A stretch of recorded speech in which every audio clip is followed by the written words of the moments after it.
Last assembly ఎన్నికలలో బీహార్లో Bharatiya Janata party JDU కలిసి పోటీ చేసినాయి, ఘన విజయం సాధించినాయి.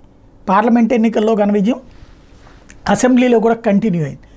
ఇప్పుడు అక్కడ మరొక కీలకమైనటువంటి అడుగు అంటే ఆ తర్వాత ఏం చేశాడు నితీష్ కుమార్, లాలూతో కలిసి ప్రభుత్వాన్ని అంటే వాళ్ళ అబ్బాయితో కలిసి ప్రభుత్వాన్ని ఏర్పాటు చేసి ఇటు బీజేపీకి జల్లగొట్టాడు.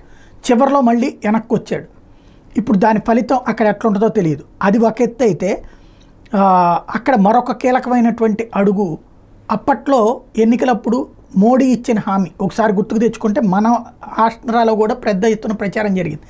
ప్యాకేజీ ఇస్తానన్నారు అక్కడ అన్నటువంటి, ప్యాకేజీ బేస్డ్ డెవలప్మెంట్ చేస్తామన్నారు అన్నట్టు. ఇప్పుడు దానికోసం నితీష్ కుమార్ ఢిల్లీకి చేరుకున్నారు. లోక్సభ ఎన్నికల ఫలితాల ముందు బీహార్ ముఖ్యమంత్రి నితీష్ కుమార్ ఆదివారం ఢిల్లీకి వెళ్లారు.